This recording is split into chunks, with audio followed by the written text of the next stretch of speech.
بسم اللہ الرحمن الرحیم رب اعوذ بک من همزات الشیاطین واعوذ بک رب ان یحضرون حقیق علی ان نقول علی اللہ الا الحق من انصاری اللہ۔ اللہ وحدہ لا شریک کا حکم ہے کہ لوگوں میں فیصلہ کرو تو عدل و قسط کے ساتھ کرو اور اللہ کی نازل کردہ وحی کی بنیاد پر کرو۔ الحمدللہ اسی حکم کی تعمیل کرتے ہوئے ہم نے اہل کتاب بنی اسرائیل یعنی یہود و نصارہ اور مسلم امت کے مابین صدیوں سے موجود اختلافات و تنازعات اور غلط فہمیوں کا فیصلہ موجودہ صورتحال کو سامنے رکھتے ہوئے وحی کی روشنی میں عدل و قسط کے ساتھ کیا ہے۔ یہ صرف ایک فیصلہ ہی نہیں بلکہ حق یعنی قرآن پر مبنی اصلاح فی الارض کا ضامن ایک بیانیہ، ایک موقف، ایک انداز فکر اور نہی عمل بھی ہے، جسے تسلیم کرنے اور اس کے مطابق تغیر نفس کرنے سے قلوب میں ہدایت آئے گی اور خیر پیدا ہوگا، اور یہی تغیر نفس پھر دنیا میں مثبت تعمیری اور اصلاحی جدوجہد کے لیے جذبہ محرکہ بنے گا انشاءاللہ باذن اللہ۔ یہ فیصلہ، یہ موقف، یہ بیانیہ، یہ اقدام اور نہی عمل کوئی نیا نہیں بلکہ 14 صدیاں قبل سے قرآنی آیات کی صورت میں اس کی بنیادیں موجود ہیں۔ صرف اس کو بیان ایک جدید انداز سے کیا گیا ہے تاکہ بدلے ہوئے زمینی حقائق کو مد نظر رکھتے ہوئے عالمگیر امن کا ضامن ایسا بین الاقوامی سماج معاشرہ تشکیل دیا جا سکے جس میں تمام انسانوں کو پرامن بقائے باہمی کے یکساں مواقع میسر ہوں، انہی اصول و قوانین کے مطابق جن کو اپناتے ہوئے سرزمین عرب میں 14 صدیاں قبل ایک نئے دور کا آغاز ہوا تھا۔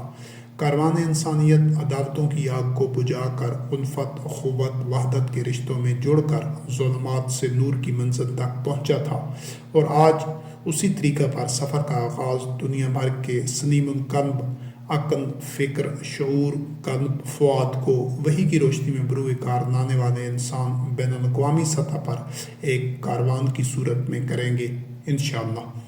جب دنیا بھر کے باشعور سلیم القلب انسان منوان اس پروگرام پر عمل کرتے ہوئے اصلاح فی الارض کی جدوجہد کو اپنی زندگیوں کا نصب العین بنا دیں گے تو پھر انشاءاللہ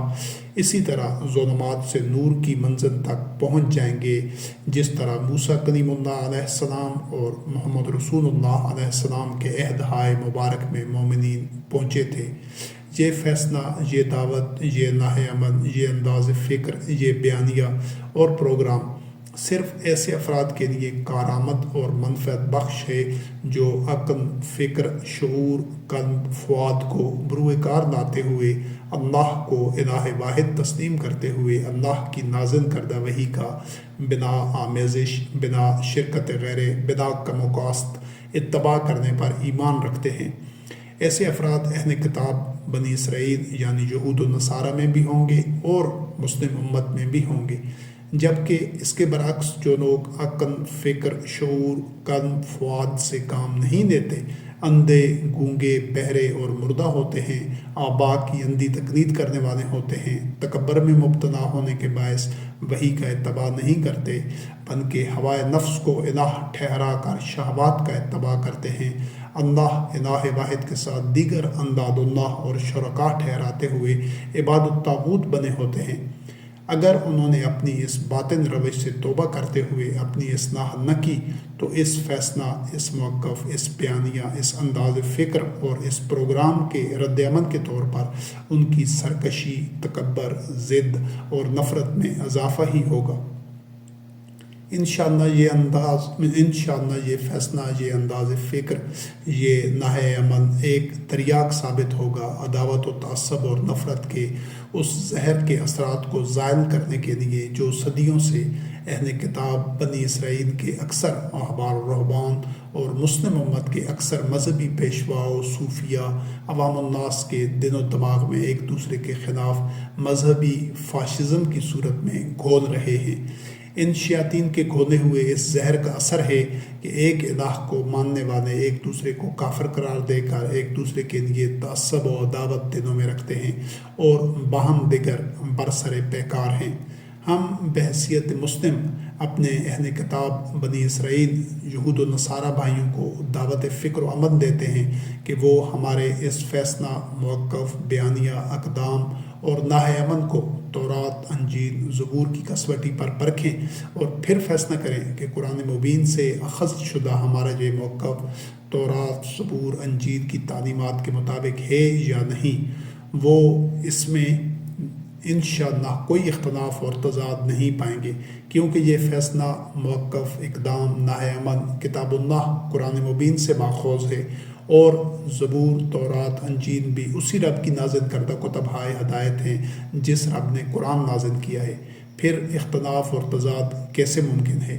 یہ تحریر محض ایک مختصر خلاصہ ہے، جبکہ جن آیات بینات سے یہ مکمل فیصلہ، موقف، بیانیہ، دعوت اور پروگرام اخذ کیا گیا ہے، ان کے حوالہ جات اور مکمل وضاحت و تفصیل متن کا دلائل کے 7 عدد یوٹیوب آڈیوز میں موجود ہیں، جن کا لنک تحریر کے آخر میں دیا گیا ہے۔ اس خلاصہ کے 7 اجزاء ہیں اور ان کا آپس میں گہرا ربط ہے۔ ان کو جزوی طور پر تسلیم کرنے یا اپنانے سے مطلوبہ نتائج برآمد نہ ہوں گے۔ نتائج تب برآمد ہوں گے جب کلی و قطعی اور غیر مشروط طور پر تمام نکات کو منوان تسلیم کرتے ہوئے ان پر عمل درآمد کیا جائے گا انشاءاللہ۔ جو پہلا نقطہ ہے، مسلم امت اعتراف جرم کرے اور نوع انسانی سے معافی طلب کرے۔ تمام مسلم امت گزشتہ 1000 سال سے زائد عرصہ میں مختلف خطۂ ارضی میں وسیع پیمانے پر ہونے والے ظلم و فساد انگیزی، جبر و محکومی، ناجائز استحصال، جارحیت، جوگن عرض کے باعث کی جانے والی لشکرکشی، تاخت و تاراج اور اس کے نتیجے میں ہونے والی حرث و نسل کی ہلاکت پر تمام انسانوں سے معافی طلب کرے۔ ظلم و سرکشی چاہے عربوں نے کی یا تاتاریوں نے، ترکوں نے کی یا یورپی اقوام نے، افغانوں نے کی یا کسی دیگر طاقتور قوم نے کمزور قوم کے بنیادی انسانی حقوق اور آزادیوں کو پامال کیا، تو ایسے تمام باطل اقدامات کے ذمہ دار اس دور کے مسلمان ہی تھے، چاہے ان جرائم کے کرنے والے مسلم تھے یا غیر مسلم۔ ذمہ داری بہرحال مسلم امت کو اللہ نے قرآن کا وارث شہداء علی الناس ٹھہرا کر بین الاقوامی سطح پر سونپی تھی کہ وہ ظلم و فساد کا راستہ روکے، جو کہ نام نہاد مسلم امت نے یقیناً پوری نہیں کی۔ ہمارے اہل کتاب بنی اسرائیل بھائیوں پر تو یہ ذمہ داری اللہ علیم و حکیم نے ڈالی ہی نہیں تھی، حالانکہ وہ قرآن مبین سے پہلے والی کتب وحی کے وارث بھی تھے اور مسلم بھی تھے۔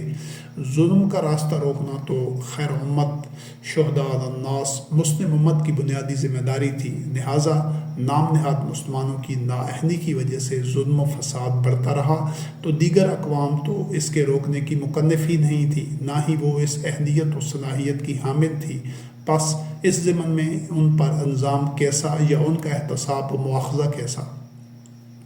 مجرم تو نام نہاد مسلم امت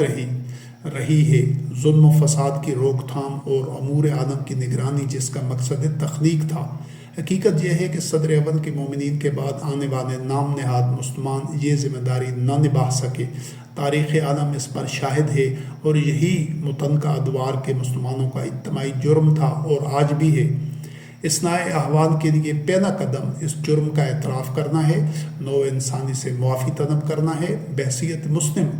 امت اپنی ذمہ داری کو شعوری طور پر سمجھنا اور اس کو بطریق احسن نبھانے کے لیے کتاب اللہ کی تعلیمات کے مطابق تغیر نفس کرنا ہے۔ اس لیے کہ ہر مسلم محمد رسول اللہ علیہ السلام کی زندگی کے بعد کے تمام تر تاریخی واقعات و شخصیات اور مذہبی تاریخ ورثہ سے قطعی اور کلی طور پر لا تعلقی کا اظہار کرے، اور الحمدللہ ہم محمد رسول اللہ علیہ السلام کی موت کے بعد کے تاریخی واقعات و شخصیات مذہبی ورثہ سے لا تعلقی کا اعلان بھی کرتے ہیں، اور گزشتہ صدیوں میں ظلم و فساد کے بڑھنے کے عمل کو متعلقہ ادوار کے نام نہاد مسلمانوں کا اجتماعی جرم بھی قرار دیتے ہیں، اور نوع انسانی سے معافی کے بھی خواستگار ہیں کہ اسلام کا نام استعمال ہوتا رہا مگر ظلم و فساد کو پھیلنے سے نہ روکا گیا۔ نام نہاد مسلمانوں کا یہ مجرمانہ فعل ہمارے لیے باعث شرم و ندامت ہے۔ مذکورہ عرصہ میں مسلم قوم ظلم و فساد کا سدباب کرنے میں بحیثیت مجموعی ناکام رہی۔ ہم مسلم قوم کے اس غیر ذمہ دارانہ کردار کو ان کا جرم اور نااہلی تسلیم کرتے ہیں، اور چونکہ وہ نام اسلام و ایمان کا استعمال کرتے رہے مگر دنیا کو امن و سلامتی کا گہوارہ نہ بنا سکے، لہٰذا ہم شرمندہ ہیں اور ان تمام مظلوم و محکوم، ضعیف و بے بس افراد کی موجودہ نسلوں سے معافی کے طلبگار ہیں جو گزشتہ صدیوں میں ظلم و فساد کا شکار بنتی رہی ہیں۔ ظلم، فساد، جبر اور ناجائز استحصال کا شکار ہونے والوں کا تعلق چاہے کسی بھی رنگ، نسل، خطہ، قوم، مذہب یا زبان سے تھا۔ اگر مسلم امت اپنی اس بنیادی ذمہ داری کو بطریق احسن نبھاتی جو ذمہ داری اللہ رب العرش عظیم نے اس امت کو سونپی تھی، تو نہ ہی کوئی طاقتور طاقت کے نشے میں کسی کمزور کے بنیادی انسانی حقوق کو پامال کر سکتا، نہ ہی عالمی جنگیں ہوتی، نہ ایٹمی اور وسیع پیمانے پر تباہی پھیلانے والا اسلحہ ہوتا۔ دراصل جب مسلم امت نے امتاً وسطاً، خیر امت اور شہداء علی الناس کی ذمہ داری پوری نہ کی، تو اس خطا کو کبھی کوئی ایک گروہ امور عالم اپنے ہاتھ میں لے کر پر کرتا، تو کبھی کوئی دوسرا فریق یہی اقدام کرتا۔ دوسرا نقطہ یہ کہ اپنے بڑے بھائیوں اہل کتاب بنی اسرائیل، موجودہ یہود و نصارہ کے اسلاف کی قدر و منزلت، فضیلت اور مقام و مرتبہ کو قرآن مبین کی آیات بینات سے سمجھنا، ان کا اعتراف و اقرار کر کے اس پر ایمان لانا اور موجودہ یہود و نصارہ کو انہی کا جانشین تسلیم کرتے ہوئے ان سے ان کے اسلاف جیسے صدق و اخلاص کی توقع اور حسن ظن رکھنا۔ ماضی میں بنی اسرائیل اہل کتاب کو اللہ وحدہ لا شریک نے اپنے علم کی بنیاد پر دیگر اقوام کے مقابلے میں منتخب کیا، چن لیا، ان کو فضیلت دی، ان کو امام بنایا، ان کو راہ ہدایت صراط مستقیم پر چلایا، ان پر اپنا انعام کیا۔ انہوں نے اللہ کی نصرت کی، اللہ نے ان کی نصرت کی، ان کو استخلاف فی الارض، تمکن دین سے بہرہ مند کیا، اور نزول قرآن کے عہد میں بار بار ایسے یہود و نصارہ کو جو اپنی اصل کو چھوڑ چکے تھے، ان کو اسلاف کا عالی شان ماضی اور عظیم الشان ورثہ یاد کرایا، واپس اپنی اصل پر آنے کی دعوت دی اور بھرپور مواقع فراہم کیے۔ یہ قرآن عظیم سے ثابت شدہ بنی اسرائیل اہل کتاب کے فضائل ہیں۔ ان سب پر محمد رسول اللہ علیہ السلام اور آپ کے متبعین رضوان اللہ علیہم کا ایمان تھا۔ الحمدللہ ہم قرآن مبین میں بیان شدہ بنی اسرائیل اہل کتاب کی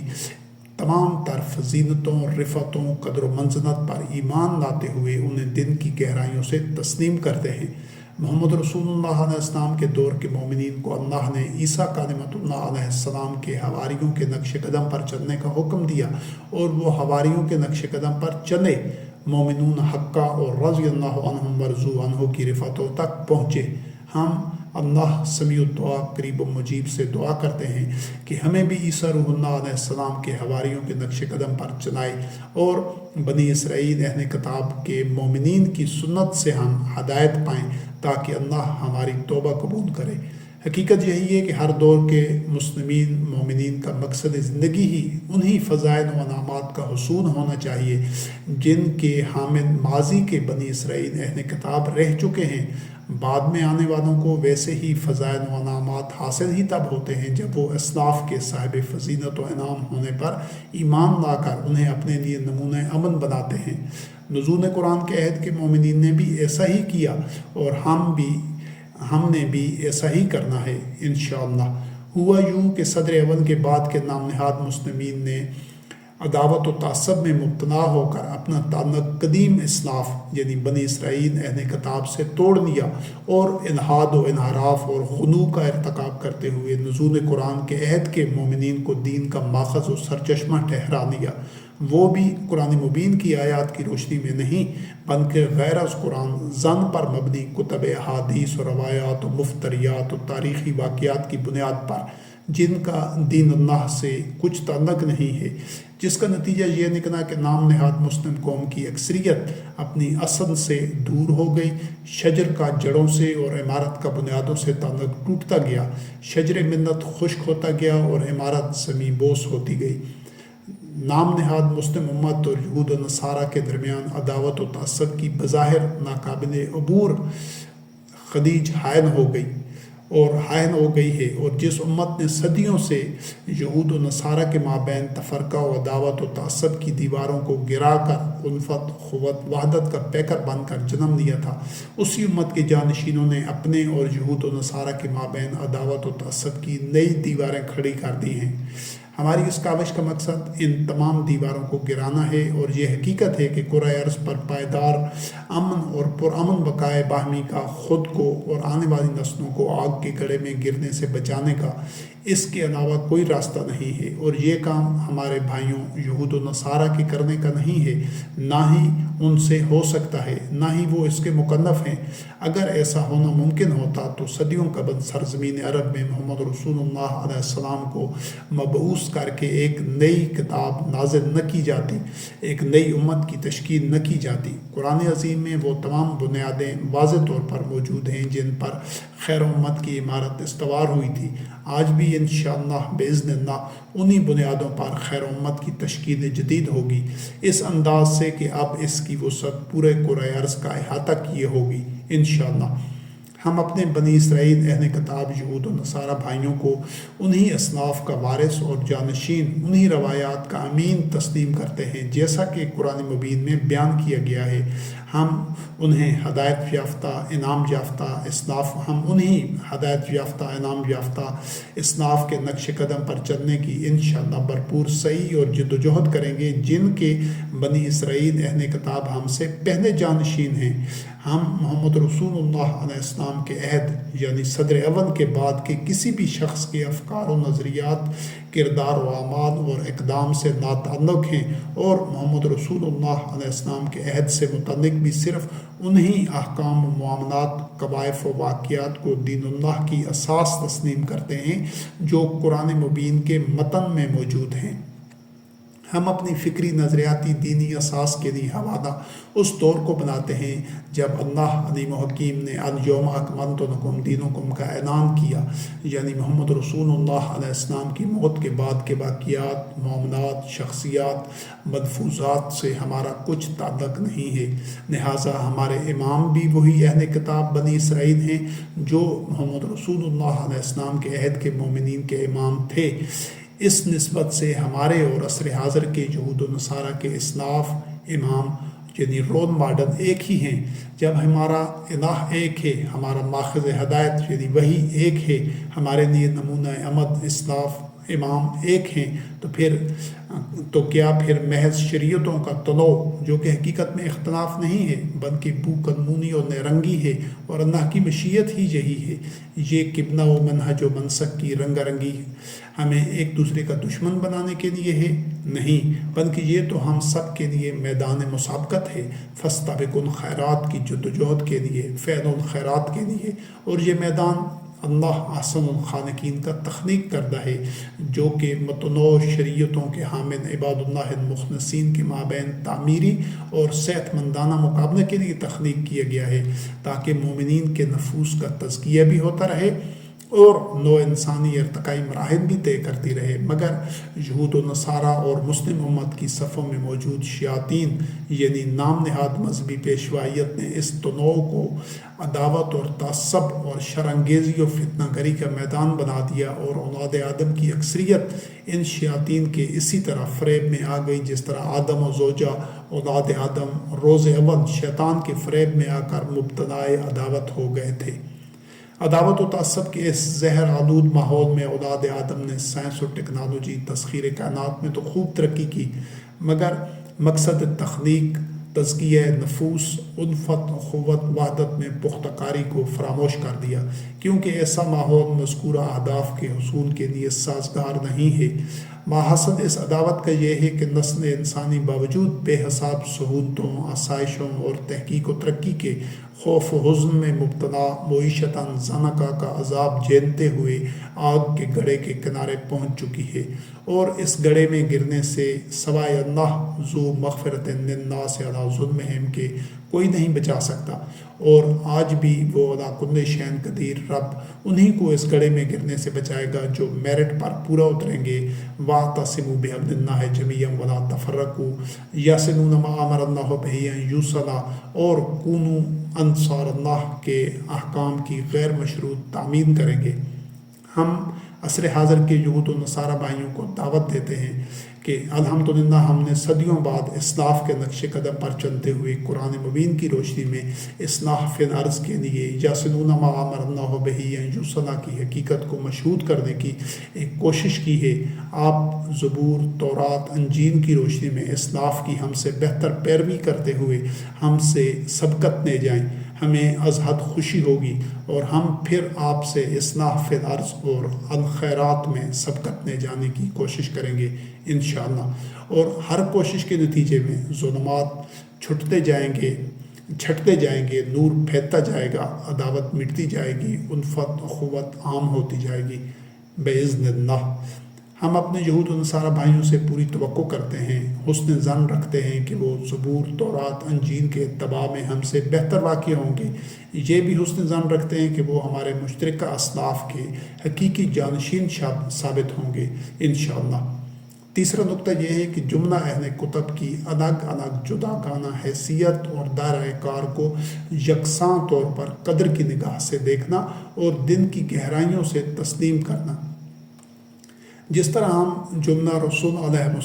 السلام میں کوئی تفریق نہیں کر سکتے، اپنے طور پر نہیں کہہ سکتے کہ فلاں رسول علیہ السلام فلاں رسول علیہ السلام سے برتر و افضل ہے، سب کی اپنی اپنی فضیلت ہے جو اللہ احسن الخالقین نے متعین و مقرر کر دی ہے۔ اسی طرح جملہ کتب وحی کا جوہر، خواص اور نتائج ایک ہونے کے باوجود ہر کتاب وحی کی اپنی اپنی فضیلت اور ماہیت و نوعیت ہے جو کہ منفرد ہے۔ کسی کتاب وحی کو دیگر کتب وحی سے برتر یا کم تر قرار نہیں دیا جا سکتا۔ اسی طرح ہر کتاب وحی کا اتباع کرنے والوں کی اپنی اپنی شریعت ہے، مناہج و مناسک ہیں، دائرۂ کار اور ذمہ داریاں ہیں جن کا دیگر اہل کتاب سے کوئی موازنہ و مقابلہ نہیں ہو سکتا، اور نہ کسی کو کمتر یا برتر قرار دیا جا سکتا ہے۔ سب ایک گلشن فطرت کے پھول ہیں جن کا الگ الگ رنگ اور خوشبو ہے، یا پھر وجود انسانی کے مختلف اعضاء کی طرح ہیں جن کی اپنی اپنی ساخت اور افعال تو ہیں مگر ان میں کوئی باہمی اختلاف و تضاد نہیں ہے۔ جو شخص تورات، زبور، انجیل، قرآن میں سے کسی پر بھی ایمان لا کر اس کا بنا شرکت غیر، بنا آمیزش، بنا کم و کاست اتباع کر رہا ہے، اس میں درج شریعت پر کاربند ہے، وہ مسلم و مومن ہے، اسے غیر مسلم کافر قرار نہیں دیا جا سکتا۔ ایسا کہنا اللہ کی مشیت کو تسلیم کرنے سے انکار اور وحی کی تعلیمات کے خلاف ہے۔ جس طرح موسیٰ کلیم اللہ علیہ السلام و داؤد علیہ السلام و سلیمان علیہ السلام و ابراہیم خلیل اللہ علیہ السلام و محمد رسول اللہ علیہ السلام و دیگر رسول علیہ السلام میں کوئی اختلاف و تنازع تفرقہ نہ تھا بلکہ وہ امت واحدہ تھے، اسی طرح ان انبیاء علیہ السلام پر ایمان لانے والوں کی یہ اجتماعی ذمہ داری ہے کہ وہ باہم کوئی اختلاف و تنازع تفرقہ نہ پیدا ہونے دیں اور امت واحدہ بن کر اپنے ایمان کا عملی ثبوت دیتے رہیں۔ تورات، زبور، انجیل، قرآن کا اتباع کرنے والوں میں سے کوئی فریق کسی اور فریق سے یہ مطالبہ و تقاضا کر ہی نہیں سکتا کہ کوئی ایک فریق اپنی کتاب، شریعت، قبلہ، منہج و مناسک چھوڑ کر دوسرے فریق کی کتاب و شریعت اپنا لے، کیونکہ ایسا تقاضا و مطالبہ از خود باطل اور اللہ کے امر و مشیت کے خلاف ہے، بلکہ ہر کتاب ہدایت کے اتباع کرنے والے یہ دیکھیں کہ ان کی کتاب دوسرے اہل کتاب مسلمین سے الفت و اخوت کے رشتے استوار کرنے کی کس قدر تاکید کرتی ہے۔ سورج کی سفید روشنی جس طرح کئی رنگوں کا مجموعہ ہے، ہر رنگ کی الگ ساخت و الگ خواص ہیں، مگر سفید روشنی کے لیے ہر رنگ جزو ناجنفک ہے۔ بالکل یہی مثال متنوع کتبۂ وحی اور شریعتوں، مناہج و مناسک کی ہے۔ ان میں کوئی باہمی اختلاف یا تضاد نہیں ہے، محض تنوع ہے جس کو مومنین اللہ کی رحمت سے اختلافات ختم کرنے کا سامان بنا لیتے ہیں، جبکہ شیاطین اور اولیاء و شیطان عداوت و اختلافات کی آگ بڑھانے کے لیے ایندھن بنا لیتے ہیں۔ یہی ہم انسانوں کا سوابدیدی اختیار اور آزادی ہے کہ ہم دونوں میں سے کس راستے کا انتخاب کرتے ہیں، اور اسی بنیاد پر ہمارے دنیاوی و اخروی انجام کا فیصلہ ہوتا ہے۔ جیسا کہ قرآن ہمیں اس ضمن میں یہ رہنمائی فراہم کرتا ہے کہ دیگر اہل کتاب بھی صرف اللہ کے عبد بن کے رہیں، اللہ کے ساتھ کسی کو شریک نہ کریں، احبار و رہبان کو رب نہ بنائیں، عقیدہ تثلیث کو کسی شکل میں تسلیم نہ کریں، مسیح علیہ السلام اور عزیر کو اللہ کا بیٹا قرار نہ دیں، جبکہ یہود و نصارہ تورات، زبور، انجیل میں بیان شدہ شریعت، منہج و مناسک پر کاربند رہتے ہیں، بلا شرکت غیر، بلا آمیزش، بلا کم و کاست، خالص منزل من اللہ کتب وحی کے مطابق اپنے جملہ امور طے کرتے ہیں، تو مسلم ہیں، مومن ہیں، ہمارے بھائی ہیں۔ باقی جہاں تک نئے آنے والے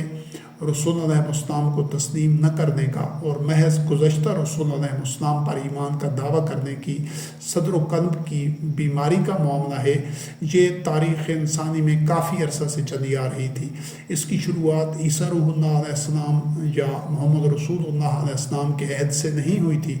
بلکہ یوسف علیہ السلام کے بعد مصرف و مرتاب یعنی حدود فراموش اور شکوک و شبہات و اضطراب میں مبتلا لوگوں نے یہ مشہور کر دیا کہ اب مزید کسی رسول علیہ السلام نے مبعوث نہیں ہونا۔ اس بیماری میں مبتلا ہونے کے باعث بعض لوگ موسیٰ کلیم اللہ علیہ السلام کی رسالت سے بھی انکار کر رہے تھے، عیسیٰ روح اللہ علیہ السلام اور محمد رسول اللہ علیہ السلام کو بھی رسول تسلیم نہیں کر رہے تھے۔ جن افراد میں اس بیماری کی وجوہات یعنی اسراف و ریب موجود ہیں، وہ اپنے قلوب و صدور کو ان امراض سے مطہر کریں اور عیسیٰ روح اللہ علیہ السلام و محمد رسول اللہ علیہ السلام کی رسالت پر ایمان لائیں، یہی ان کے حق میں خیر ہے۔ یہ لطیف نکتہ سب کے لیے اچھی طرح سمجھنا نہایت لازمی ہے کہ کسی بھی نبی اور رسول علیہ السلام یا اس پر نازل شدہ کتاب وحی پر ایمان لانے کا یہ مقصد ہرگز نہیں ہوتا کہ کوئی فرد پہلے سے جس کتاب و شریعت پر کاربند ہے اس کو ترک کر دے، معاذ اللہ۔ جب فرد پہلے سے کسی بھی منزل من اللہ کتاب و شریعت پر کاربند نہ ہو تو اسے کسی کتاب و شریعت پر لازمی طور پر ایمان لانا ہوتا ہے، اور اگر فرد پہلے سے منزل من اللہ کتاب و شریعت پر کاربند ہوتا ہے تو اسے دیگر منزل من اللہ کتب وحی اور رسول علیہ السلام پر ایمان لاتے ہوئے ان کی تصدیق، نصرت و تائید کرنا ہوتی تھی، عمل اپنی شریعت پر کرنا ہوتا تھا۔ ہر کتاب وحی اپنے سے پہنے والی کتب وحی اور ہر رسول علیہ السلام اپنے سے پہنے والے رسول علیہ السلام کی تصدیق کر رہا ہوتا تھا۔ خود مسلم امت کی مثال سب کے سامنے ہے کہ اس امت کا ایمان سب کا تمام کتب وحی اور رسول علیہ السلام پر ہے، ان سب کی تصدیق بھی امت مسلمہ کرتی ہے، مگر عمل اس امت نے قرآن کی شریعت پر ہی کرنا ہے۔ یہی اصول دیگر اہل کتاب کے لیے بھی رہا ہے کہ وہ عمل اپنی اپنی کتبۂ وحی میں درج شدہ شریعتوں، مناہج و مناسک پر کرتے ہوئے قرآن مبین کے منزل من اللہ وحی ہونے اور محمد رسول اللہ علیہ السلام کے من جانب اللہ رسول علیہ السلام ہونے پر ایمان لائیں، اور قرآن مبین اس حقیقت پر شاہد ہے کہ اہل تورات، اہل زبور، اہل انجیل میں سے بعض اہل کتاب نے ایسا ہی کیا، جبکہ بعض نے ایسا کرنے سے انکار کیا۔ اللہ احکم الحاکمین رب العرش العظیم نے یہ حکم قرآن حکیم میں کہیں نہیں دیا کہ معاذ اللہ تورات، زبور، انجیل اب باطل و منسوخ ہو چکی ہیں، لہٰذا اہل کتاب یہود و نصارہ ان کتب کو ترک کر دیں اور قرآن کریم کی شریعت یا منہج و مناسک کو اپنا دیں۔ جملہ اہل کتب کی الگ الگ شریعتیں، منہج و مناسک اور قبلہ کا ہونا اللہ کا اذن، مشیت اور امر ہے، لہٰذا ان کو شرح صدر کے ساتھ سب قبول کریں، دنوں میں گرانی تک محسوس نہ ہونے دیں۔ الگ الگ شریعتیں ایک سکون کے متعدد درجات یا ایک ادارہ کے متعدد محکمہ جات کی طرح ہیں، یہ شجر حیات کے متعدد اجزاء، جڑیں، تنا، شاخوں،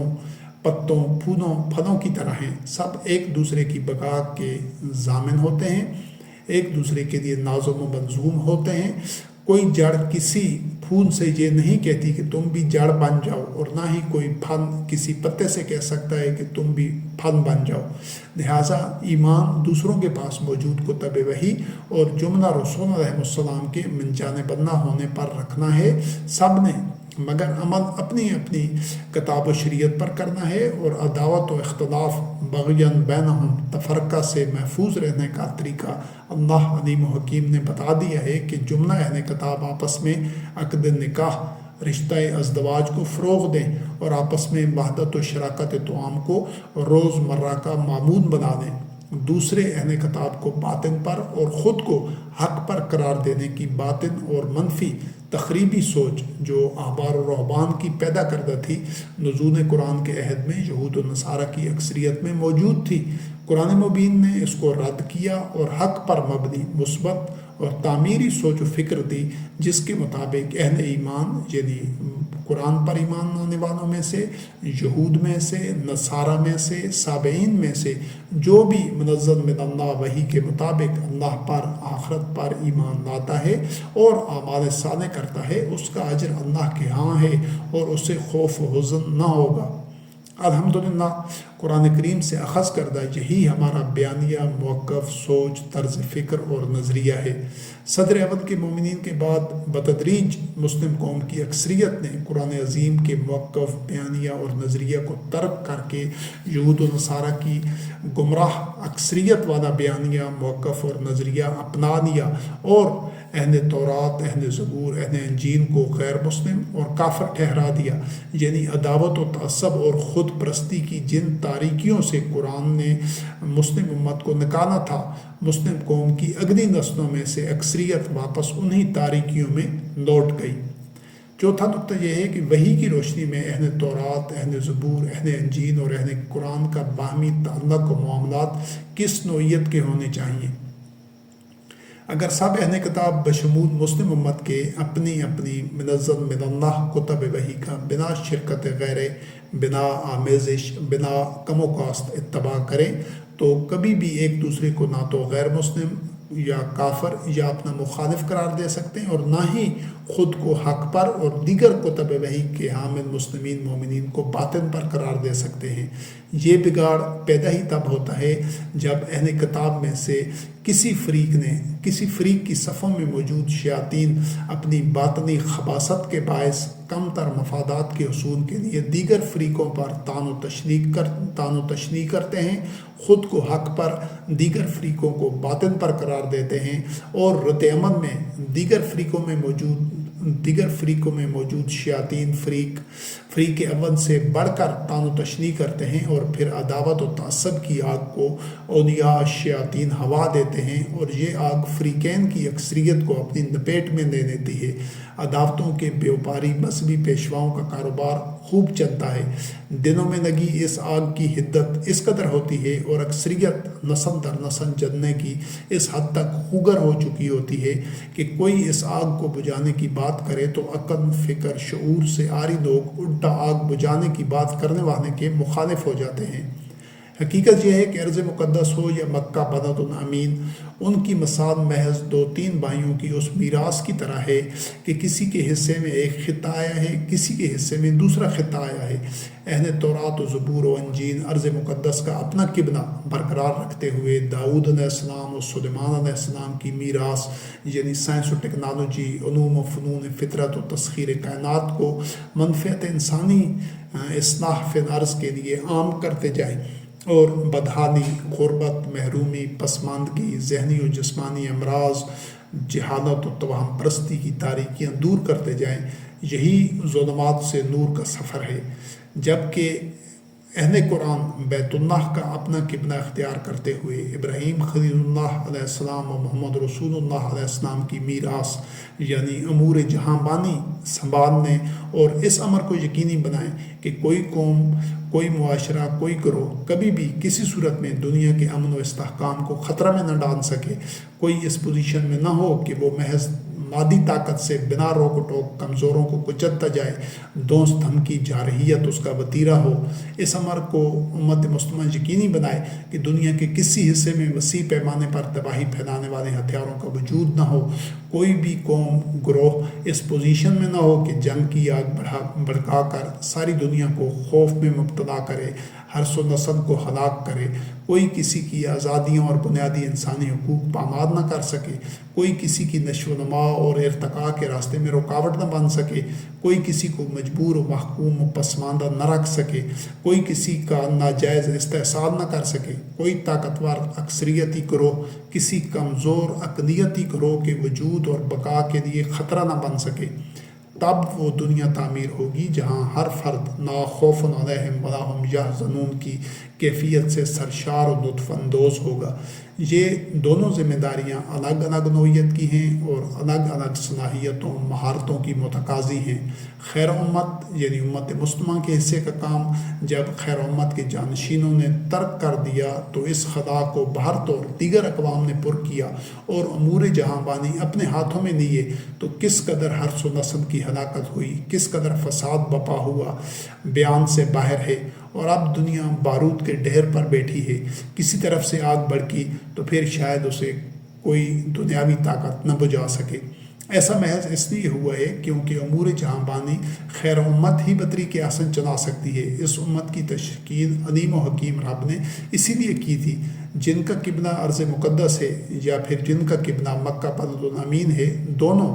جسم اور روح کی طرح ہیں، ایک دوسرے کے لیے نازم و منظوم اور ایک دوسرے کی بقا کے ضامن ہیں۔ ان میں سے کوئی دوسرے سے افضل یا کمتر نہیں ہے۔ ہر پھول کا اپنا رنگ، اپنی خوشبو ہے۔ ان کا آپس میں تقابل نہیں کرنا بلکہ ان کو اپنی اپنی صلاحیتیں، اپنے اپنے جوہر متعلقہ شعبہ میں دکھانے کے بھرپور مواقع دینے ہیں۔ انشاءاللہ یہی شریعتوں کا حسن ہے، یہی توازن کا راستہ ہے کہ سب شریعتوں کے حامل سورج کی روشنی کے رنگوں کی طرح اپنی اپنی انفرادیت بھی برقرار رکھیں اور دیگر رنگوں کے ساتھ پیوستہ رہتے ہوئے ساری انسانیت کے لیے اللہ، ملائکہ، کتب وحی، رسول علیہ السلام اور آخرت پر ایمان رکھنے والے مسلمین یعنی سفید روشنی کی مانند بن جائیں۔ جس طرح ہم جملہ رسول علیہ السلام میں کوئی تفریق نہیں کر سکتے، اسی طرح رسول علیہ السلام کی امتوں ملتوں میں بھی نہیں کر سکتے۔ بس ہر صاحب شریعت قوم نے اس امر کو خود یقینی بنانا ہے کہ وہ صرف اور صرف منزل من اللہ وحی کا بنا شرکت غیر، بنا آمیزش، بنا کم و کاست اتباع کر رہی ہو۔ ہم مسلم جو قرآن مبین پر ایمان کے دعوے دار ہیں، ہمارے لیے انتہائی قابل غور اور غیر جانبداری کا متقاضی یہ معاملہ ہے کہ آج جو اہل کتاب بنی اسرائیل یعنی یہود و نصارہ ہمارے سامنے موجود ہیں، کہ آج یہ وہی لوگ ہیں جو محمد رسول اللہ علیہ السلام کے عہد میں تھے اور محمد رسول اللہ علیہ السلام کے خلاف برسر پیکار تھے اور قرآن میں ان کو کافر، مشرک، منافق اور اعداء اللہ قرار دیا گیا ہے۔ یقیناً یہ وہ لوگ نہیں ہیں کیونکہ وہ تو 1400 سال پہلے مر کھپ گئے تھے۔ پھر ہم 14 صدیوں بعد کی نسلوں کو کس بنیاد پر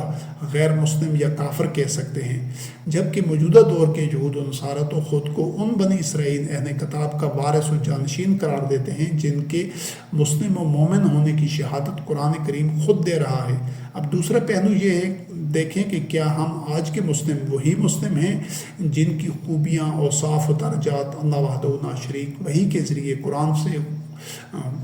قرآن میں خود بیان کر رہا ہے؟ یقیناً وہ مسلم 1400 برس قبل کے مسلم تھے، ہم وہ تو بہرحال نہیں، ان کی اگلی نسلیں ہیں جو ان کا جانشین ہونے کی محض دعوے دار ہیں۔ اب ہم تو محض دعوے دار ہیں خیر امت کے جانشین ہونے کے۔ اللہ نے نہ تو ہمارے حق میں کوئی سند نازل کی ہے، نہ ہم ان نتائج و ثمرات کے حامل ہیں جو 14 صدیاں قبل کے مسلمین مومنین کو ملے تھے۔ لہٰذا ہمارے دعویٰ کی تصدیق کے لیے کوئی دلیل، کوئی ٹھوس ثبوت نہیں ہے، محض بے دلیل و بے بنیاد دعویٰ ہے کہ ہم انہی مسلمین مومنین کے وارث و جانشین ہیں، انہی کے نقش قدم پر چل رہے ہیں جن مومنین کا قرآن مبین میں تذکرہ ہے۔ اب یہ فیصلہ کرنے کے لیے کہ کس فریق کا موقف درست ہے، سب سے پہلے یہ ضروری تھا کہ یہود و نصارہ کے سامنے گزشتہ 1400 سال میں اسی طرح خالص قرآن مبین پر مبنی موقف، بیانیہ، دعوت، نہی امن پیش کیا جاتا جس طرح محمد رسول اللہ علیہ السلام کے عہد میں پیش کیا گیا۔ تب دودھ کا دودھ، پانی کا پانی ہو جاتا، لیکن ہوا اس کے برعکس ہے۔ گزشتہ 1000 سال سے زائد عرصہ سے خود مسلمانوں کے ہاں قرآن کتاب عزیز سے ماخوذ موقف، بیانیہ، نظریہ، دعوت اور نہی امن ناپید رہا ہے، اور وہ یہود و نصارہ کے سامنے کہاں سے پیش کرتے؟ اس طویل عرصہ میں جو مسلمانوں نے اپنایا، جو یہود و نصارہ اقوام عالم کے سامنے پیش کیا، وہ تو مذہبی پیشواؤں، شیاطین کا گڑھا ہوا بیانیہ، موقف، دعوت، نظریہ اور نہی امن تھا، جس کو یہود و نصارہ یا اقوام عالم نے برمنا رد کیا۔ اب اس سارے تناظر میں یہ تو کسی طرح ثابت نہیں ہوتا کہ عصر حاضر اور گزشتہ 1000 سال میں گزرنے والے یہود و نصارہ قرآن مبین کے قرآن پر مبنی نظریہ حیات، موقف، بیانیہ، دعوت اور ناہ امن کے مخالف یا انکاری ہیں۔ جب ایک حقیقت ان کے سامنے صدیوں سے پیش ہی کسی نے نہیں کی تو اس حقیقت کا انکار یہود و نصارہ یا اقوام عالم پر کیسے ثابت ہوتا ہے؟ لہٰذا عصر حاضر کے یہود و نصارہ اقوام عالم پر یہ محض بے بنیاد اور جہالت پر مبنی الزام ہے کہ وہ قرآن عظیم کے انکاری ہیں۔ ہاں، البتہ یہ ضرور ہے کہ جس شیاطین یعنی مذہبی پیشوائیت کے من گھڑت بیانیہ، موقف، نظریہ، دعوت اور ناہ امن کو نام نہاد مسلم اکثریت بحیثیت مجموعی اللہ کا دین اسلام سمجھ کر صدیوں سے بھیڑ چال چلتے ہوئے مقلدانہ ذہنیت کے ساتھ نکیر کے فقیر بن کر اپناتی چلی آئی ہے، یہود و نصارہ اقوام عالم اس کو مسلسل رد کرتے رہے ہیں۔ یہود و نصارہ یا اقوام عالم کا یہ رویہ تو انہیں زیادہ سمجھدار، زیرک اور باشعور انسان ثابت کرتا ہے آبا پرست نام نہاد مسلمانوں کے مقابلے میں، کہ جب یہود و نصارہ اقوام عالم کے سامنے کوئی وہ دین پیش نہیں کر رہا تھا جو محمد رسول اللہ علیہ السلام نے پیش کیا تھا، تو یہود و نصارہ اقوام عالم نے مسلم مذہبی پیشوائیت یعنی شیاطین کے گھڑے ہوئے منمہ کاری شدہ مذہب کو من جانب اللہ دین اسلام تسلیم نہ کیا۔ باقی جہاں تک گندی مچھلیوں یا کالی بھیڑوں کی بات ہے، وہ تو ہر قوم میں ہر دور میں رہی ہیں، ہمیں ان سے کچھ سروکار نہیں۔ وہ اہل کتاب بنی اسرائیل کی صفوں میں بھی موجود رہی ہیں اور مسلمانوں میں بھی موجود رہی ہیں۔ الحمدللہ ہم صدیوں بعد قرآن مبین سے ماخوذ موقف، بیانیہ، نظریہ، دعوت اور ناہ امن پیش کر رہے ہیں۔ اس پر آنے والے رد عمل سے پتہ چل جائے گا کہ کون تورات، زبور، انجیل، قرآن کی تعلیمات کے سامنے سر تسلیم خم کرتا ہے اور کون رد کر دیتا ہے، جھٹلا دیتا ہے۔ پانچواں نقطہ یہ ہے کہ اہل تورات، اہل زبور، اہل انجیل اور اہل قرآن کی مشترکہ ذمہ داریاں کیا ہیں، اور عصر حاضر میں اصلاح فی الارض کے لیے کون کون سے اقدام سب کے لیے ناگزیر ہیں، جو ساری نوع انسانی کے پرامن بقائے باہمی کے اصول کے تحت تحفظ کو یقینی بناتے ہیں اور الفت، اخوت، وحدت، امن و سلامتی، ترقی اور خوشحالی، استحکام کے ایک نئے عہد ایام اللہ کی بنیاد ہوں گے انشاءاللہ۔ سب سے پہلے مسلم امت کے ہر فرد نے انفرادی طور پر تغیر نفس کا مرحلہ طے کرنا ہے، اپنے قلوب میں خیر پیدا کرنا ہے، یعنی اپنے اسلاف بنی اسرائیل اہل کتاب مومنین کے لیے محبت و احترام اور والہانہ عقیدت کے جذبات پیدا کریں، ان کے صاحب انعام اور صراط مستقیم پر ہونے کی مسلمہ حقیقت پر تہ دل سے ایمان لائیں، انہی کو اپنا امام اور پیشرو تسلیم کریں، انہی کے نقش قدم پر چلیں، جس طرح قرآن مبین میں مذکور ہے محمد رسول اللہ علیہ السلام کے دور یعنی صدر اول کے مومنین چلے تھے، اور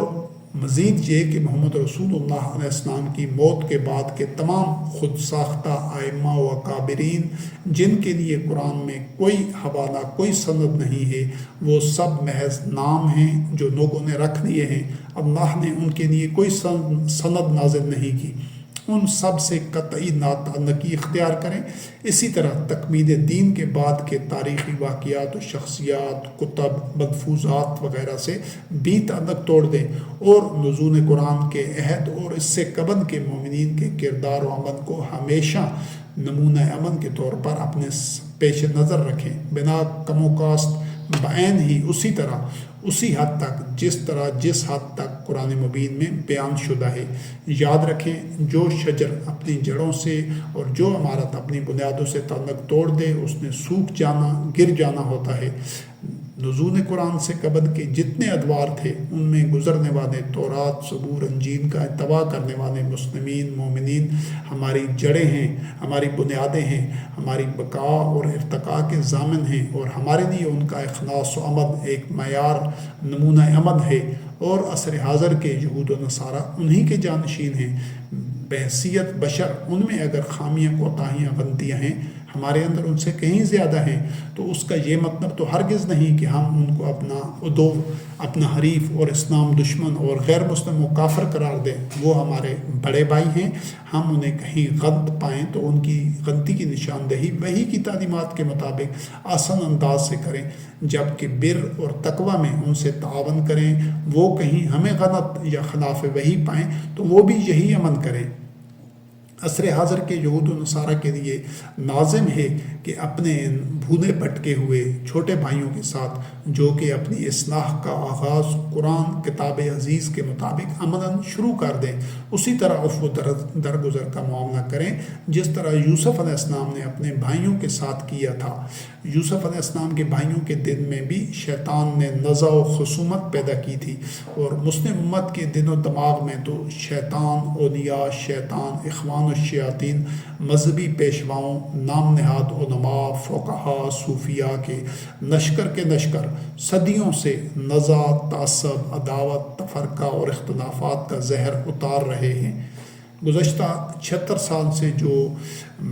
ظلم و زیادتی اسرائیل اور اس کے شہریوں کے ساتھ مسلم امت عربوں نے بحیثیت مجموعی کی ہے، جو جنگیں چھیڑی ہیں، جو دہشت گردانہ کارروائیاں کی ہیں، جو شرانگیزی و فساد پھیلا کر اسرائیلی ریاست اور یہود قوم کے ساتھ زیادتی کی گئی ہے،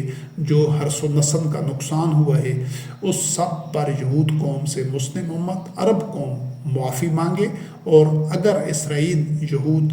عذرائے احسان معافی کو قبول کریں تو مسلم امت عرب قوم یہود اسرائیل کو تاوان جنگ زر تنافی ادا کرے، کیونکہ عمومی طور پر جنگ یا شرانگیزی شروع دہشت گرد فسادی تنظیمیں اور ان کے پشت پناہ ممالک کرتے ہیں، اور اسرائیل حفظ ما تقدم کے اقدام یا جوابی کارروائی کرتا ہے۔ اس کے علاوہ دنیا بھر میں موجود دہشت گرد نام نہاد جہادی تنظیموں اور ان کے سپورٹر سپانسرز کو قرار واقعیت سزائیں دی جائیں، نشان عبرت بنایا جائے اگر وہ اپنی سابقہ روش کلیتاً ترک کر کے توبہ یا اصلاح نہیں کر لیتے۔ ساتھ ہی ایسا لٹریچر تلف کر دیا جائے، ایسے مدرسے، مذہبی مراکز سیل کر دیے جائیں جو دہشت گردی اور شرانگیزی کو پروموٹ یا سپورٹ کرتے رہے ہیں۔ ایسے شرانگیز عداوت کے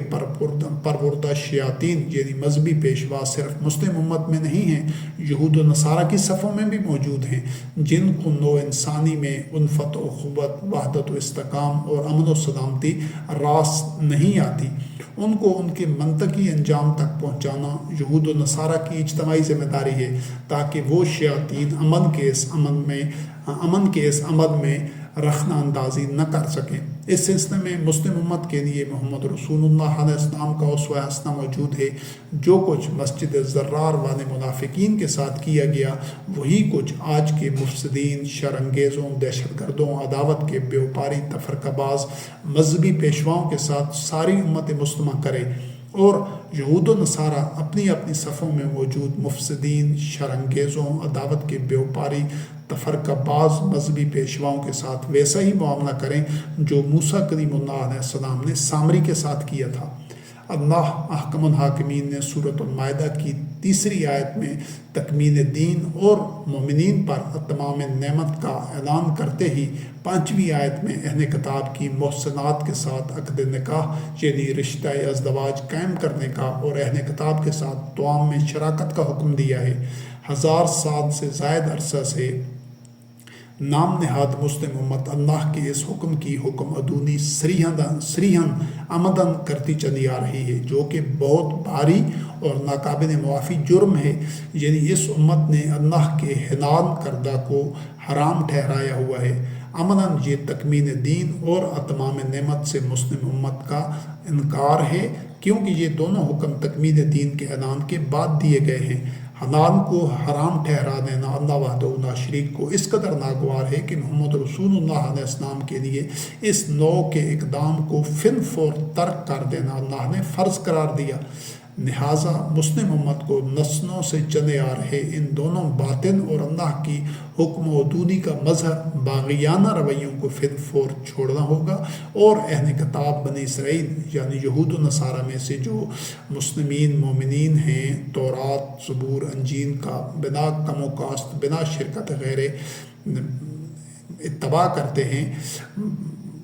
بنا استثناء اتباع کرتے ہیں، اللہ کے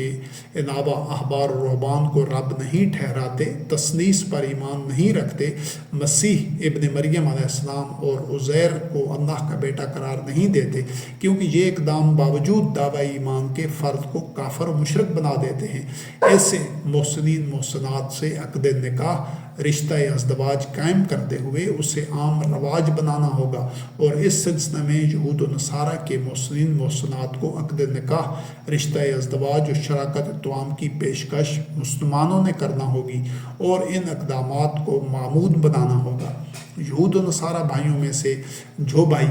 عذرائے احسان، اللہ احسان کرنے والوں سے محبت کرتا ہے، اپنی اس فضیلت سے جو اللہ نے انہیں سائنس و ٹیکنالوجی، علوم و فنون، فطرت اور تسخیر کائنات میں برتری کی صورت میں دی ہے، اپنے اندھیروں میں بھٹکتے ہوئے محروم و پسماندہ و مفلوق الحال مسلم بھائیوں کو بہرمند کرنے کے لیے، ان کی منفعت اور اصلاح احوال کے لیے ان کے علاقہ جات میں جا کر چراغ سے چراغ جلانے پر آمادہ ہوں۔ مسلمان اپنے ایسے بھائیوں کو جو سائنس و ٹیکنالوجی، تعمیر و ترقی اور انتظامی امور میں خصوصی مہارت کے حامل ہوں، اپنے اپنے علاقہ جات میں دعوت دیں۔ اہل علاقہ ان بھائیوں کے لیے چشم برا ہوں، معزز صاحب تکریم مہمانوں کی طرح اپنے محسنین کا، اپنے بڑے بھائیوں کا خیر مقدم استقبال کریں، اور انہیں ہر طرح کا آرام و آسائش اور تحفظ فراہم کریں۔ ان کی طرف سے دی گئی گائیڈ لائنز کے مطابق اپنے وسائل اور صلاحیتوں کا تعمیری استعمال کریں، ان سے علوم و فنون اور تحقیق و ترقی کا کرینہ سلیقہ طریقہ سیکھیں۔ خود کو اور آنے والی نسلوں کو جہالت و پسماندگی، عداوت و تعصب کی اس آگ میں مزید سلگنے سے آپ نے خود بچانا ہے۔ تعمیری سوچ و فکر، درست فیصلوں، مثبت رویوں اور بروقت عملی اقدام کے ذریعے سے۔ باقی صدیوں کی غلط روش کا نتیجہ سب نے دیکھ لیا ہے، اس روش کا نتیجہ مزید تباہی و بربادی نکلے گا۔ اللہ اس قوم کی حالت نہیں بدلتا جو قوم خود تغیر نفس کے ذریعے سے اپنی حالت نہ بدلے۔ مذکورہ بالا و درج ذیل تمام اقدام اسی تغیر نفس کے لیے ہیں۔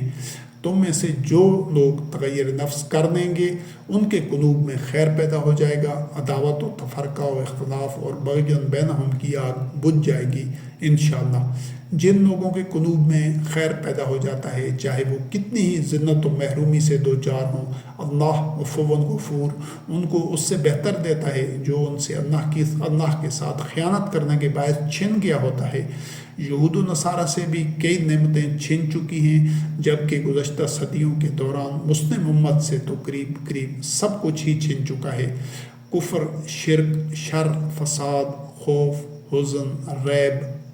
فسق، فجور، ظلم، تکبر، فحشا، عداوت، تفرقہ، جہالت، اختلافات، ذلت، بدحالی و پسماندگی سے نجات پا لینا ہی ظلمات سے دور کا سفر ہوتا ہے۔ چھٹا نقطہ یہ ہے کہ ارض مقدس فلسطین کا تنازع اور قرآن مبین الفرقان کی روشنی میں عدل و قسط کی بنیاد پر اس تنازع کا فیصلہ یا حل۔ ارض مقدس ہمیشہ سے بنی اسرائیل کا کبنا ہے، ان کی سرزمین ہے، ان کا گھر ہے، ان کی مسجد ہے، وہی اس سرزمین کے وارث ہیں، اور اسی بنیاد پر آج کے یہود و نصارہ کا ارض مقدس پر غیر مشروط بنا شرکت غیر مسلمہ حق ہے۔ مسلمانوں کو اس سرزمین پر قبضہ یا حکومت سازی کا کوئی حق نہیں ہے۔ تاریخ کے ایسے ادوار بھی گزرے ہیں جب بنی اسرائیل منزل من اللہ وحی کا اتباع کر رہے ہوتے تھے تو اللہ کی نعمتیں اور فضل، نصرت و تائید ان کے شامل حال رہتی تھی۔ وہ اقوام عالم کے امام ٹھہرے، استخلاف فی الارض اور تمکن دین ان کو حاصل ہوئے۔ بنی اسرائیل میں سے ناخلف لوگ تاریخ کے مختلف ادوار میں اتباع وحی سے اعراض، غلط روش، حدود فراموشی اور جرائم کے باعث اللہ کے غضب اور عذاب میں بھی مبتلا رہے، اور طاقتور اقوام نے انہیں کچل دیا، پامال کر دیا، جب وہ اللہ کی میزان میں ردی، ناکارہ اور بے وقت ہو چکے تھے۔ گزشتہ کئی صدیوں سے بنی اسرائیل کمزور و منتشر تونیت قبلہ سے محروم، مبتلا عذاب در بدر ٹھوکریں کھا رہے تھے، جبکہ اسی عرصہ میں مسلمان طاقت میں تھے۔ دیگر علاقہ جات کی طرح ارض مقدس پر بھی لشکرکشی کی، قبضہ کیا، آباد کاری کرتے رہے اور اثر و رسوخ بڑھاتے رہے۔ وجہ محض یہ تھی کہ یہود و نصارہ اس وقت ارض مقدس کے دفاع یا تحفظ کی طاقت نہیں رکھتے تھے، لہٰذا مسلمانوں کو قبضہ کرنے سے نہ روک سکے۔ حالانکہ مسلمانوں کی ارض مقدس پر لشکرکشی اور قبضہ سراسر ناجائز، خلاف قرآن اقدام تھے۔ مسلمانوں نے یہود و نصارہ کی کمزوری سے ناجائز فائدہ اٹھایا، ان کے قبلہ ارض مقدس کی حرمت کو پامال کیا۔ ارض مقدس پر کم ہمت، بزدل اور توکل علی اللہ سے محروم بنی اسرائیل کا کوئی حق نہیں۔ اسی وجہ سے جب موسیٰ کلیم اللہ علیہ السلام کے عہد میں بنی اسرائیل نے بزدلی دکھائی تو ارض مقدس میں داخلے سے 40 سال تک محروم کر دیے گئے۔ گزشتہ کئی صدیوں سے بنی اسرائیل ظلم و ستم کی چکی میں پستے چلے آ رہے ہیں، طرح طرح کے مصائب اور جناوطنی کی اذیتوں سے گزرے۔ امتیازی سلوک اور نسلی منافرت کا شاید کوئی ایسا ہتھیار ہو جو اس قوم پر نہ آزمایا گیا ہو۔ یہ قوم ٹھوکریں کھاتی رہی، در بدر ہوتی رہی، صدیوں تک لٹتی رہی، اجڑتی رہی، ماضی قریب میں نسل کشی کے عذاب سے بھی گزری، لیکن ایک خواب جو وہ مسلسل دیکھتی رہی وہ ارض مقدس اپنے قبلہ کی تونیت و معماری اور آبادکاری کا تھا۔ یوں زمانے کی ٹھوکروں، تلخ تجربات، مسلسل انتھک محنت، اپنے خواب کو تعبیر دینے کے جنون اور مصائب کی کٹھانیوں نے اس قوم کو کندن بنا دیا، اور اس قوم نے وہ تمام علوم و فنون، ہنر، طریقے، چالیں، حربے اور گر سیکھ لیے جو مروجہ عالمی نظام میں اتنی کم تعداد میں ہونے کے باوجود اپنے دیرینہ خواب کی تعبیر کے لیے ضروری تھے۔ جب تک یہ قوم کم ہمت و منتشر اور ناکارہ و نااہل رہی تو نیت قبلہ سے محروم رہی۔ جب خودآگاہ و منظم ہوئی، پرعزم و باہمت ہوئی تو بہر طور اپنے خواب کو شرمندہ تعبیر کر ہی دیا۔ یہ حقیقت ہے کہ یہود کو جو موجودہ قوت و مملکت حاصل ہے وہ حبل اللہ کو تھام لینے یعنی تورات کے اتباع کا نتیجہ نہیں ہے، بلکہ اللہ علیم و خبیر نے یہود کو ذلت سے نکلنے کا جو دوسرا ممکنہ راستہ بتایا تھا یعنی حبل اللہ کو تھامنے کا، اسی راستہ پر چلنے یعنی عالمی طاقتوں کی سرپرستی اور پشت پناہی کے نتیجے میں یہ طاقت و مملکت حاصل ہوئی ہے، یعنی اسرائیل کا قیام اور آج تک اس کی بقا ممکن ہوئی ہے۔ مملکت تو بہرحال یہود کو مل گئی، لیکن قیام مملکت سے لے کر آج تک سکون و اطمینان قلب اور بے خوفی کی چند گھڑیاں بھی میسر نہیں آ سکی ہیں، میسر آ بھی نہیں سکتی، کیونکہ تابوت سکینہ کا مل جانا تو اتباع وحی کا نتیجہ ہوتا ہے، حبل اللہ کو تھامنے سے ہی حاصل ہوگا۔ یہود جتنی قوت چاہے جمع کر لیں، ساری دنیا ان کی سپورٹ میں کھڑی ہو جائے، انہیں اطمینان قلب و سکینت والی اور بے خوف و حزن زندگی مل ہی نہیں سکتی جب تک کہ وہ تورات کا کما حق کا اتباع کر کے حبل اللہ کو نہیں تھام لیتے۔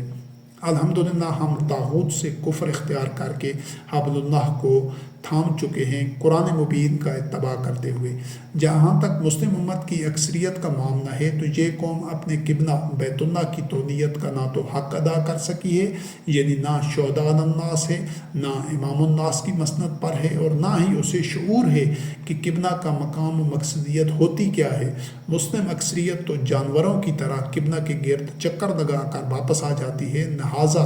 بوجہ حسد اور شکست خوردہ ذہنیت کے مسلم قوم کی اکثریت یہود کو بھی ان کے قبلہ ارض مقدس سے محروم رکھنا چاہتی ہے، جنگ و جارحیت اور دہشت گردی و دراندازی کے حربے استعمال کرتے ہوئے۔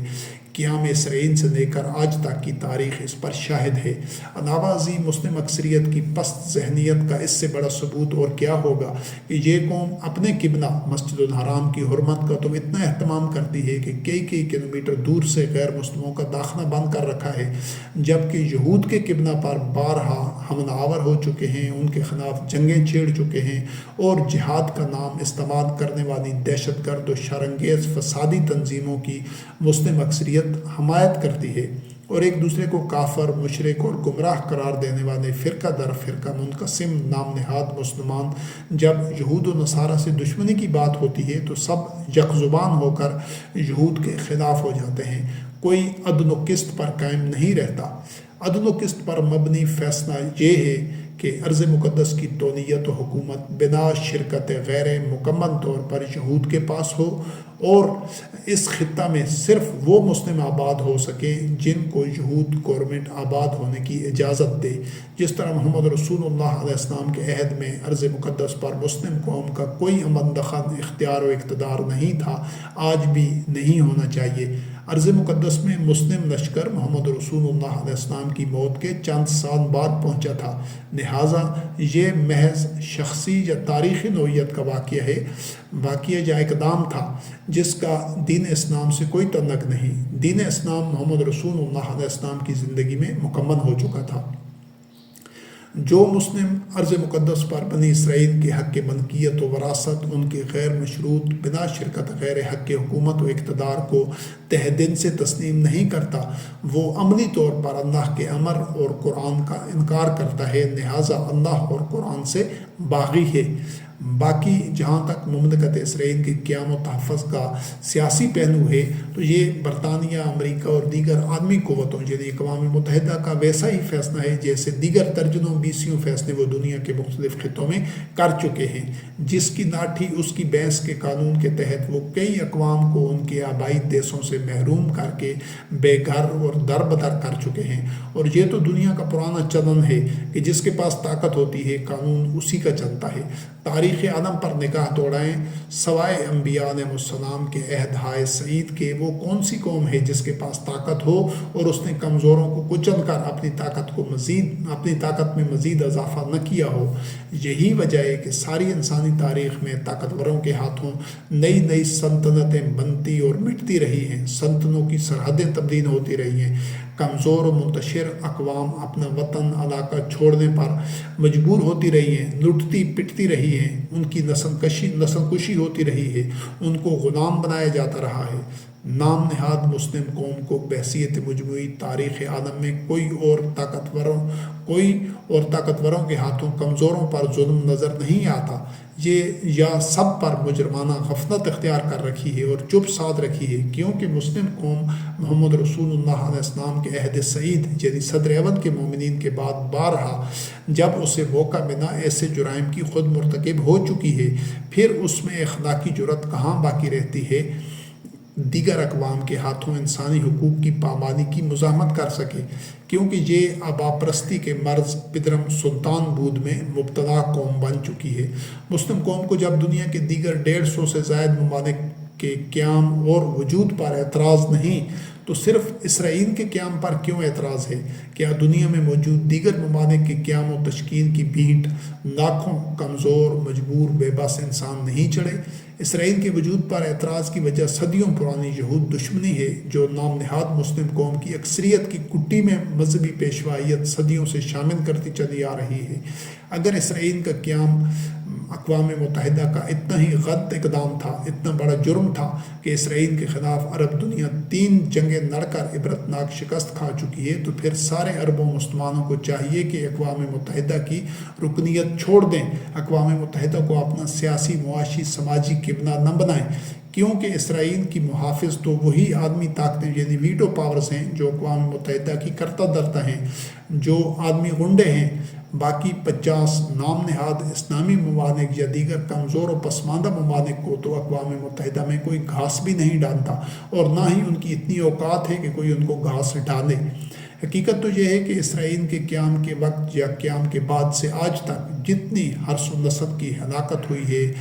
اس کی برطانیہ و اسرائیل و امریکہ یعنی اقوام متحدہ سے زیادہ ذمہ دار مسلم امت خود ہے، بڑے مجرمان مسلمان خود ہیں۔ یہ کس حیثیت سے دیگر کو ذمہ دار ٹھہرا سکتے ہیں؟ ظالموں کو ظلم سے روکنا اور مظلوموں کے حقوق کا تحفظ کرنا، اس کے علاوہ کیا کوئی وجہ تھی خیر امت یعنی امت مسلمہ کی تشکیل کی؟ اب تاریخی ریکارڈ دیکھ کر مسلم امت خود اپنا چہرہ تاریخ کے آئینے میں دیکھے کہ دنیا میں اس امت نے گزشتہ کئی صدیوں میں کس حد تک ظلم کا راستہ روکا ہے اور مظلوم کا تحفظ کیا ہے۔ بارہا یہ امت خود ظلم کرتی رہی، عرصہ دراز سے یہ ظالموں کا تختہ مشق بنی ہوئی ہے، یا پھر آنائے کار کیا یہی اس امت کا فرض منصبی تھا؟ دنیا میں دیگر طاقتور و سرکش اقوام امور عالم چلانے میں جہاں جہاں ظلم و بربریت، وحشت و جارحیت کی مرتکب ہوئی ہیں، اس کی بنیادی وجہ ہی یہی تھی کہ نہ وہ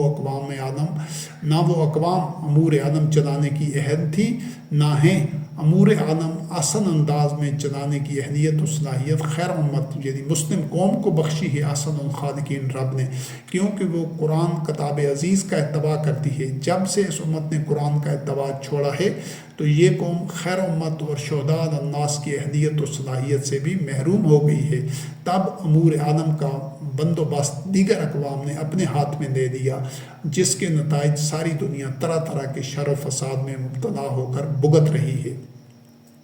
اسرائیل پر خاص طور پر مسلم امت یہ اعتراض کرتی ہے کہ اسرائیل جوابی کارروائی کرتے وقت نہتے شہریوں یا فلسطینیوں کو بے دردی سے قتل کرتا ہے، عورتوں اور بچوں کا تحفظ نہیں کرتا، طاقت کا بے دریغ استعمال کرتا ہے، املاک کو تہس نہس کر دیتا ہے۔ ماضی و حال کے دیگر سارے طاقتور ممالک کے ظلم و بربریت کے مظہر اقدامات سے نظریں چراتے ہوئے صرف اسرائیل کی اس اقدام پر گرفت کرنا کیا یہود دشمنی اور تعصب نہیں ہے؟ دنیا میں جتنی سپر پاورز رہی ہیں یا ہیں، کس کا دامن داغ نہیں ہے؟ گزشتہ چند اشروں میں امریکہ اور اتحادیوں نے کئی مسلم ممالک کی اینٹ سے اینٹ بجا دی، انہیں کھنڈرات میں بدل دیا۔ مسلم امت میں اتنی جرت نہیں تھی کہ کوئی امریکہ سے سوال ہی کر سکتا کہ طاقت کا استعمال متوازن طور پر کیوں نہیں کر رہے ہو۔ امریکہ کو روکنا تو دور کی بات ہے، جب فلسطینی عوام دہشت گرد، فسادی، شرپسند عناصر، مذہبی جنونیوں اور کرائے کے قاتلوں کے ہاتھوں میں زمام اقتدار دیں گے یا ان کو اپنے درمیان گھس کر اسرائیل کے خلاف کارروائیاں کرنے کا محفوظ و سازگار ماحول یا ٹھکانے فراہم کریں گے۔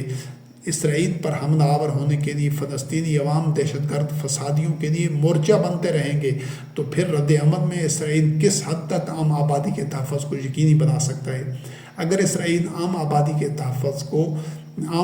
کو تحفظ دیتا ہے، ان کے درمیان موجود دہشت گردوں کو کھلی چھوٹ دیتا ہے، ان کے خلاف کارروائی نہیں کرتا، تو دہشت گرد تو اسرائیل کا وجود ہی مٹانے پر تلے ہوئے ہیں۔ کیا یہود خود کو دہشت گردوں، مذہبی جنونیوں کے رحم و کرم پر چھوڑ کر اپنے معدوم ہونے کا انتظار کریں، پھر اپنی معدومیت کا تماشا دیکھیں، یا پھر بہادروں کی طرح اپنی بقا کی جنگ پوری قوت اور استقامت سے لڑتے رہیں؟ 2 ارب نام نہاد مسلم امت کی اکثریت کو اگر موقع ملے یا ان کا بس چلے تو وہ 1.5 کروڑ یہود کا نام و نشان ہی صفحہ ہستی سے مٹا دیں۔